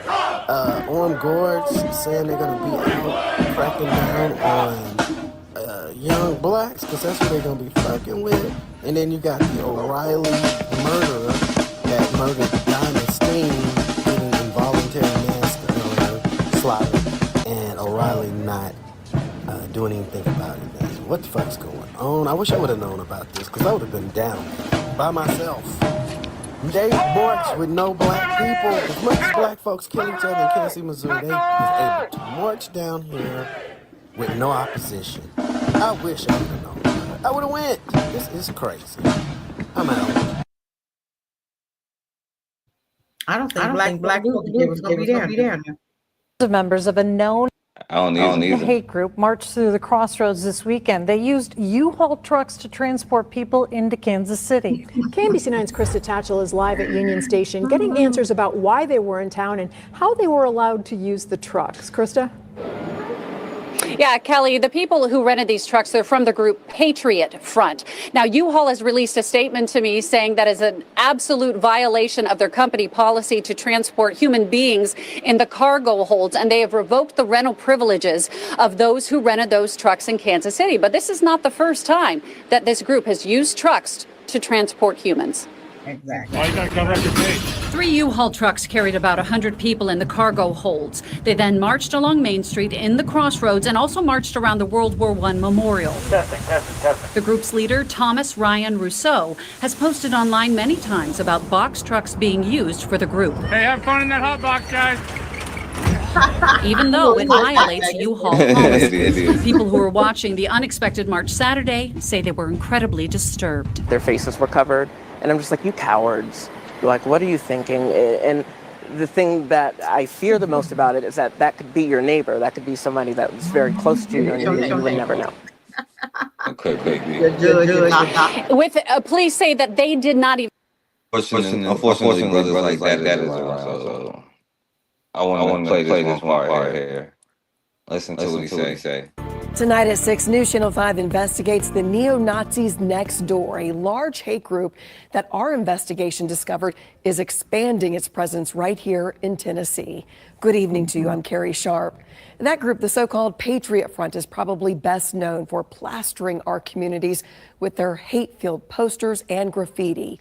Now our investigation has uncovered new videos that reveal the group is also preparing for battle. Chief Investigative Reporter Phil Williams is continuing his Hate Comes to Main Street investigation. Phil, you have been working on this story for more than 3 months. That's right. And during that time, we gathered never before seen video that shows what the Patriot Front is really up to. As you're about to see, that includes training men to fight right here in the volunteer state. Right now, they got an enemy. If they get rid of their enemies, they're going to have to find a new one. This might be you. Our investigation began last fall as anti-fascist activists protested an annual white supremacist gathering inside the lodge at Montgomery Bell State Park, about 40 miles west of Nashville. It was an investigation that would eventually lead us across the state to this large compound being built by a hate group right here in Tennessee. A compound where members train for battles that sometimes play out on the streets of America. These are smart, observant, thoughtful Americans who see that our country is going in the wrong direction and has been going in the wrong direction for decades. which may be why Jerry Taylor, the founder of the American Renaissance Conference, insisted that we not take video of any faces while we were inside the conference. How about the neo-Nazis? I don't even know a neo-Nazi. That is absolutely false. Jared Taylor lied to you. Jeff Tischhauser tracks hate for the Southern Poverty Law Center and summer heads the Patriot Front, one of the largest organized hate groups in the country. Known for their flash mob protests that suddenly spring out of the backs of rental trucks, members wear white gaiters to hide their faces. Their flag-waving marches are designed to present an image that also hides the hate behind their cause. When you get within their private spaces online, members of Patriot Front worship Hitler, right? They deny the Holocaust. I know I'm echoing, but he said worship Hitler as if they don't worship George Washington. Like, what's the difference between George Washington and Hitler? One of them spoke German. They use a tremendous amount of racial slurs between each other. They're very clever, though. They wrap themselves in patriotism, Patriot Front. Life, liberty, victory! But among 31 patriots. And real quick, I'll play this one for you, Cassidra. For the police department thing. I think it is worth repeating history, and the roots of policing are inextricably linked to the antebellum slave patrols of the South that led to the establishment of all-white police departments. And since the Fugitive Slave Act, criminal law enforcement has meant the subjugation and dehumanization of Black lives. After the Civil War, police departments and local governments throughout the country were saturated with Ku Klux Klan members and sympathizers who refused to intervene in their campaign of terror. And by the early 20th century, the KKK had over 1 million members. Mr. Meenick, given your experience with white supremacist groups, do you think that contemporary organizations have tried to continue this campaign of influence on law enforcement? Thank you for the question. Yes, ma'am. I believe that, a lot of the old neo-Nazi groups have now become more groups like the Proud Boys, and a lot of those Proud Boys are filling and wanting to be police officers. They're now flying the cop flag at all their rallies and in their homes. I mean, so the Proud Boys, who used to be what I would have considered and are the neo-Nazis of the early 90s and 80s, are planning to gear up to become law enforcement. They're now a new goal because they see that the damage they can do and get away with it. That's why they want to join. They know that they can. The war on drugs, as AOC said, the war on drugs and the treading on our Fourth Amendment allows bully cops to pull us from cars, to bring dogs around us, to search us when we have not committed a crime. And we are the citizens, and our civil servants should not be able to do that. I will yield my time. Thank you. And it's clear from the historical record that we cannot simply. He talking about us. Who is us? Him? He mean Blacko? When you talking about us, that's the only people I see you dragging dragging out the car.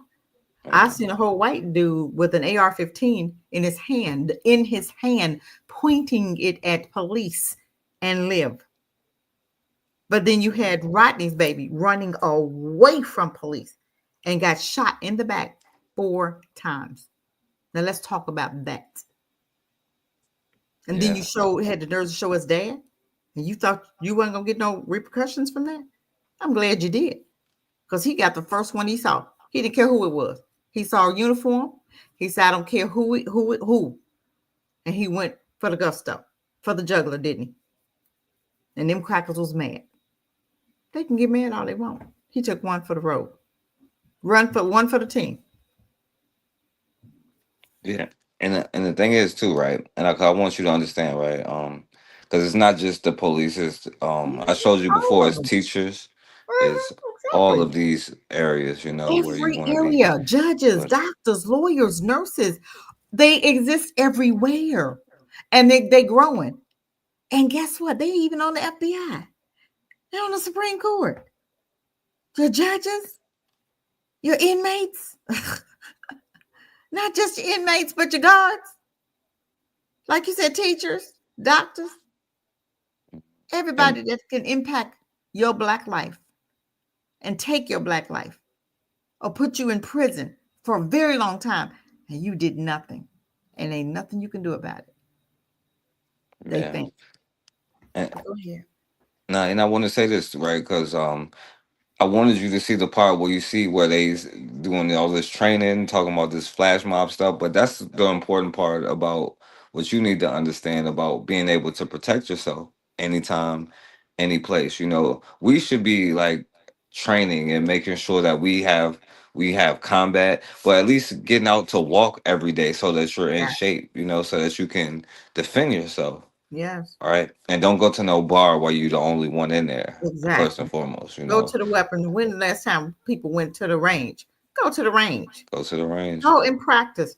Get it in your blood that if somebody bothers you, you're just not even gonna hesitate. You're gonna take care of business. We hesitating too much. Way too No much. talking. It's too much.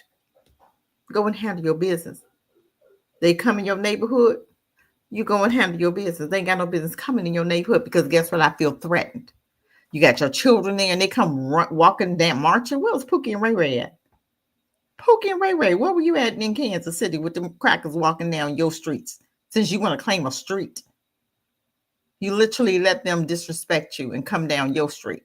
They ain't no business doing that. But if it had been your brother, you'd shot him. But them crackers, you got more respect for crackers than you do your own self. That's sad. That's sad. And I rest. Yeah. Yeah. What you think, my brother? Yeah, I think yeah, man. Hey, I'm glad you caught that though, man. When you said you know, when when those what was that the Southern Poverty Law guy, the civil rights guy, talking about you know, when they try to point all the origin of the shit to the Nazis and the Hitler. No, they worship George Washington. Right. Like you You said. worse, right? Yeah, they worship George Washington, who killed all them indigenous people that took their land, you know, and enslaved Africans. You know what I'm saying? They worship all those guys right there. You know, at one time they used to worship Hitler, and some of them still do. But no, they worship they white nationalists right here now. And so you'll get these old Jewish guys, these Jewish people in organize like Morris D. them and they Southern Poverty Law Center and try to put that shit somewhere else. Say, oh, this comes from World War II and from the Nazis and from Germany. No, this shit come from crackers right here. They always been. Matter of fact, the Nazis over there got their shit from these crackers over here. You know what I'm saying? They got their shit from over here. All this shit about killing black babies and killing black children, you know what I'm saying? That Margaret Sanger. You know, the Nazis got euthanasia from here, from right here. So this shit was here. This shit ain't come from nowhere else. This devil right here. No, this devil right here, the shit sprang from out of his motherfucking ass. And I'm just saying, we as black people, what makes me so tired, like the Cassandra say, what Pookie and Ray Ray with them? Where the Crips and the Blood was at? I know Kansas City. I got a family member stay there now. No, the Crips and the Blood. Where was they at? Oh, I know where they was at. Shooting at another Negro. You know what I'm saying? Instead of passing by there and shooting at some of them motherfucking honkies. You know what I'm saying? Scaring the shit out of them, make them get up out of there. You know what I'm saying? I get tired of seeing us. Oh man, I can't believe it, man. This is America. You know what I'm saying? This stuff is out of place. It's out of date. This is not America. This shit can't fly. We ain't about that no more. We've moved on. Hell, this motherfucker ain't never stopped being about that shit. It ain't never stopped being about that shit. But you know, man, we just gonna let them do what they do. They gonna arm themselves and train out there. Right here, they got bases right down here in South Louisiana, man. Where them crackers be doing all kind of little war games and stuff, all back in the swamp and stuff, man. Back in the woods. They got several bases down there. You know what I'm saying? Go down to Denham Springs, you can see it. But I'm just saying, we gonna let that happen. We ain't gonna go and arm ourselves and get ourselves together. You know, and when they come, we ain't gonna do nothing. We gonna Bwana Hagaziki and pray for the blood of Jesus on their ass and shit. You know what I'm saying? We ain't gonna kill nobody. But I get sick and tired of that shit though, man. Black woman, it's time for you to strap up, get your shit and be ready. I'm not telling you to go out there and just start the shit. But when it come to you, you need to smoke a motherfucker. You know what I'm saying? You need to smoke their motherfucking ass. Because guess what? They will smoke your ass and they'll have no compunction about it. Belarus smoked 9, 10 black people in the church. He won't worry about God. But what we gonna do? Well, the Lord said thou should not kill. You know what I'm saying? Man, y'all better get off of that bullshit. I'll lay my plane right there, man. No, yeah, I agree. I agree. And I want to show y'all one last thing, but I do want to say this too because I do know they know all of their history for real because the original clan was in Tennessee. That's probably why they got their headquarters there. Where that's where the first one, and they was lynching people before the 13th Amendment was really on the books, is like y'all like to say. But I want to show y'all this. I guess this could be the positive thing for today. So let's see what y'all think. Check this out, y'all. Ray isn't here to play. Play this one first. Watch the video. We cannot continue as a country and continent whereby we send our resources to be processed in other countries, which means we are importing jobs of our young people.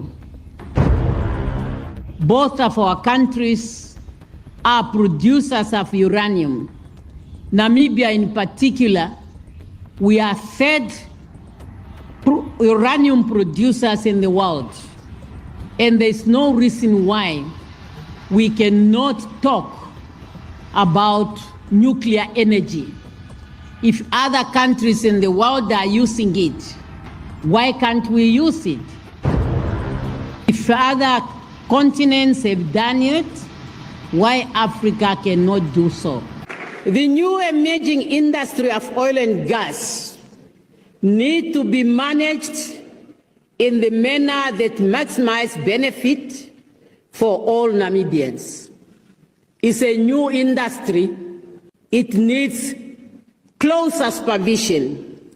Therefore, the management of this industry will fall under the office of the president. Nice with the old colonial playbook. While Traoré has been kicking out French troops and reclaiming Burkina Faso's gold from neo-colonial clutches, Nandine Ndaitwah is stepping up with equal audacity in Namibia. Her moves are loud, they're proud, and they're unmistakably African. From wresting control of Namibia's booming oil and gas sector, to demanding accountability from Germany for the Namibian genocide, to slamming a visa requirement on US citizens starting April 1st, 2025, this system means business, and the West is scrambling to keep up. First, let's talk about the oil and gas power play. Over the So we can't play that whole thing, but what you think about that, Cassidra? You heard them say the West is scrambling, and they really are. They don't know because every day you wake up, another African country is kicking them out. Every day. Remember Farrakhan said, watch Africa. When you see them coming together, you know that this is the end. America is done, and they are scrambling like crazy. They think they're going to hurt Traoré. They can't. Because when you're on an assignment, you don't have a right to hurt nobody. You can't get rid of him. You can't do nothing to hurt him because it's not time. This is his season to do. He was born for such a time as this, and he's doing just what he was born to do. And there's no way America's going to touch him until he's done with his assignment. And when he's done, it's going to be years from now because he's just getting started. He is just getting started, and I love to see it. And I'm so proud that I see more and more African presidents. Ghana, you see Ivory Coast, no, not Ivory Coast. You see Ghana and Sierra Leone coming to forth, and they kicking out the French. That's good. You had Chad kicked out the French, Mali, Niger. They kicking out every day you wake up. Somebody, Namibia now, kicked out the French, kicked out the U.S. So the U.S. is mad, and this is why they keep attacking Russia, because they said we can get Russia away from him. We can get him, but you can't. You will never be able to get him because of his assignment. So like I said, at the end of the battle, it gets hotter, right? At the end. But it don't matter because America can't win. America cannot win. And I rest with that. Yeah, man. Yeah, what you think about all that, my brother? Oh yeah, like Cassidra said, I mean, hey, Cassidra, he's covered in the blood of our ancestors. You know what I'm saying? He is covered. President They can't Trump, he's covered. Yeah, I mean, They tried 22 times. You done yeah, tried 22 times and can't do nothing. That ought to scare you right there. yeah, Ain't nothing you he gonna definitely, do. He is yeah, on his assignment. So it's I'm his job. It's his job. I mean, he's Marcus Garvey. He's Malcolm X. You know what I'm saying? He's everybody in one. He's Sankara. He's everybody in one. You know, and he gonna get the job done. And you know what I'm saying? That he embarrassing these other clowns all over Africa. These puppets who in Africa, he embarrassing the shit out of them. Well, they people are now saying, run him out. We want to trade off. You know what I'm saying? Run him out. They doing it. Yeah, they doing it. Yeah. But that sister in Namibia, I mean, she didn't just she an older lady. She didn't just jump up. She didn't just jump up. Hey, she was a SWAPO fighter. Yeah. You know what I'm saying? Back in the 60s and stuff, she fought with SWAPO. Oh wow. No, she fought in the liberation struggle. She ain't new to it. She been fighting. You know what I'm saying? Yeah, she's been fighting. But and she's tough. And she mean what she say too. Yeah. She mean what she say. And she trying to run them Germans up out of that, them Germans who control Namibia now. You know, the little small those German settlers who colonized it back in the day when they called it Southwest Africa. They out. They got them. Yeah. But she said, okay, she's serious. And what I'm gonna say, it ain't, you know what, consider? Agree, it ain't just that America, it's white people in general. White, I mean Europe too. Right. All it's over for them. For Western Europe, them Europeans, the former colonizers, and America, it's over for them. They seeing all they shit slipping away now. France gonna be a third world country. You know what I'm saying? That's why they scrambling, because they know it. They are, look here, France is sick. Because France don't produce a damn thing. Nothing. You know what I'm saying? They was waiting. Look because of Africa. Yeah, that $500 billion a year every year going to them, and now that them brothers and sisters saying ain't no more of this shit right here. Yeah. Oh my God, France is ain't no more of this shit right here. We through with that, and France is like, man, they gonna be like Britain. Britain had an empire. They say the British Empire, the sun never set on the British Empire. But where the British Empire at now? Britain a third-rate country. They kissing America's ass. You know what I'm saying? And France want to be doing the same thing. But it's over with, man. It's over with. We need a few more of them. A few more of them in West Africa to wake up. There's some of them riding on the fence. But I'm looking for the people to kick their ass on over the fence and get rid of them. You know what I'm saying? But that shit is over with for Africa finna come up and be free, man. Oh yeah, they're done. And I'm gonna tell you what, and I hope y'all listening. If you are in IT, if you are in any kind of computer, any type of technology, if you don't get your behinds over to Africa and create businesses, upgrade their infrastructure, the all of that technology, lights still going out, technology, you need to get over there and get you some of them government contracts. That's your money right there.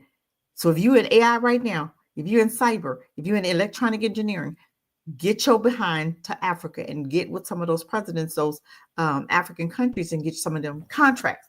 And you can hire them, the people that's there to work, because you got Africans there that know how to do stuff. They just don't have the money to get started, but you can hire them. If you really want to help your brothers out, go over there and get over there and hire some of them ITs and stop letting them crackers come over there, because you got white folk over there right now. Hey, consider right now. Consider. You remember what Akon said? He said, "Black people in America, take what y'all do over here and take that shit to Africa, man, and you become a billionaire. And Africa will become number one." That's right. That's what he said. Take all your shit that you know and go over there and work with Africa. Africa's on its way right now. So if y'all don't think so, look at the signs. You got to read the room, you guys. You got to see the handwriting on the wall. If you don't see the handwriting on the wall, your ass is going to be left behind. I'm telling you, now is the time. Africa right now is wide open. Whatever you want to do. I'm going to tell you, when I was there, they had the garbage, right?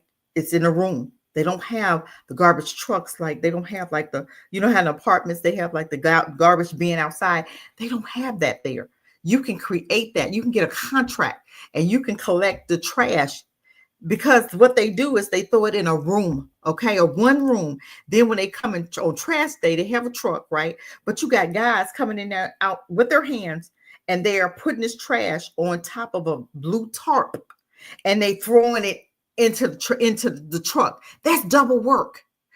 Don't do it like that. Get some of them bins, get you a contract with the government, and you can collect trash all day long and take your truck to the different apartment buildings, just like we do here. Load those bins up, dump that trash, and keep moving. That's $1 billion, $1 trillion contract right there. Y'all don't understand. Africa is wide open. And if you don't get there, you let them crackers get there, you're going to be at the bottom again. But I'm going to tell you what, they can't be. I think Yah is allowing them to get over there to build up the infrastructure for us. I do believe that, because I think when ISIS get done collecting these immigrants, they collecting them some black folk. Y'all can sit there and think that them immigrants the only one. Why do you think Trump is erasing everything? He's erasing your history. He's erasing what, like Darby's and Garby's. He's erasing Jackie Robinson. He's erasing all your big dogs, right? Why do you think that is? Because he's going to tell you, you were servants, you weren't slaves. And to brainwash us, because like they're already doing, they're already teaching our children now that they were servants and not slaves. They've changed the whole lesson. But guess what? We know that, and we don't do anything about it. We continue allowing them to educate our children. But if you're smart, you got some money, you got a retirement, get your butt over there to Africa and use your retirement to live on. Because even if you got $1,200, even if you got $1,500, that's still enough. Because all you're going to pay for rent is $250, $300 for a 5-bedroom house. Don't play with me. Don't play with me. Don't play with me. That's your future right there. And I don't know what you're doing sitting here waiting for the ship to sink. The ship is sinking. Go now before this year is out. Plan your move before this year is out. I'll be over there come November. Plan this move before your ship is run out. And I rest with that. Oh, yeah, that's all facts, and I agree with both of what both of y'all said, and I definitely appreciate y'all, and I don't want to mess up like everything that y'all said because I want y'all to give y'all last words, but they snuck a camera over in a cave somewhere in like Europe somewhere and saw like Neanderthal activity. I wanted to show y'all real quick before y'all They give probably y'all saw some last words. bestiality. I can't show the real stuff though. What really happened in the cave. So I can only show you the PG-13 stuff.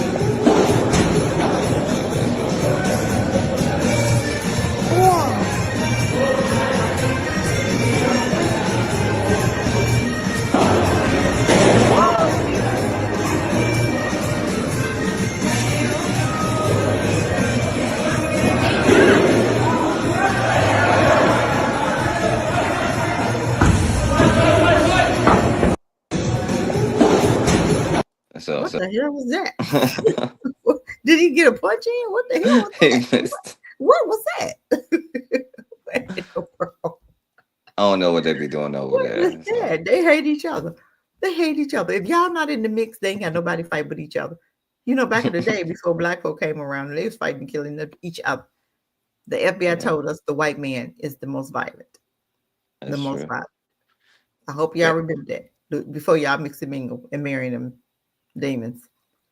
Yes, they were in the forest killing each other and having sex with each other and animals and doing all kind of weird stuff. And children. Don't forget the kids. Yeah. Man, throwing babies out with the bathwater. Okay. But my brother Anthony, you got any last words, my brother?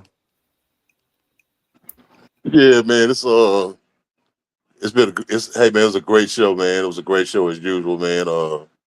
Peace to you, brother Forecast, sister Cassidra, and everybody in the chat. Man, I want to say that we continue to hold our brother Coco in prayer, man, for his father, man. Because his father, their family been going through some things right now with his father's health. So yeah, that's why I haven't been in his shows lately. So, but yeah, man, let's continue to hold the brother Coco and his family in prayers and everything, man. And other than that, though, man, this is a great show, man. Good to be on. Good to be on. Glad to be on the show. And let's just keep doing what we're doing. Consider keep on prospering with Rim in the Bush. Forecast with your thing, and I'm gonna do my thing. And man, it's a great time, man. Peace and blessing to all of y'all. Yeah, and shouts out to Coco, and shouts out to his dad, hopefully his dad, recover, get better. Yeah, prayers going up for his dad, the whole family. Because if that's the rock of the family, that's the rock. Without that rock, it's hard. Yeah, facts. Consider you wanna say I any think I've like said last enough. things? Great show. Thank you. It's just a pleasure just to be on here. Just to try to wake our people up. That's what it's all about for me. It's about waking people up and doing what we were put on this earth to do. And if everybody's doing their share, we can't lose. We cannot lose, you guys. I'll rest with that. Yeah. And I'll say, my fault for the technical difficulties. I'm just gonna have to get another computer or whatever. Then hopefully the mic will be working. But I appreciate y'all and patience, and especially shouts out to Cassidra, shouts out to Realm in the Bush, and you support her and what she's doing and her organization. And like we're gonna have to have more things like that. And of course not just the people in jail, but the people who graduate too. You know what I'm saying? They need skills and trades so they don't even end up in that place in the first place. So Exactly. shouts out to my brother Anthony. I appreciate you coming Yeah. on here. And definitely all the wisdom and knowledge. Yeah. Shouts out to Raw in the building. I appreciate you, Raw. Shouts out to my brother William Bell. Definitely shouts out to Matron. I think she's gonna be live tomorrow. I think 7 or 9. I'm not sure, but I think tomorrow. Y'all subscribe to her. Yeah. And shouts out to everybody else in the building. And I appreciate y'all.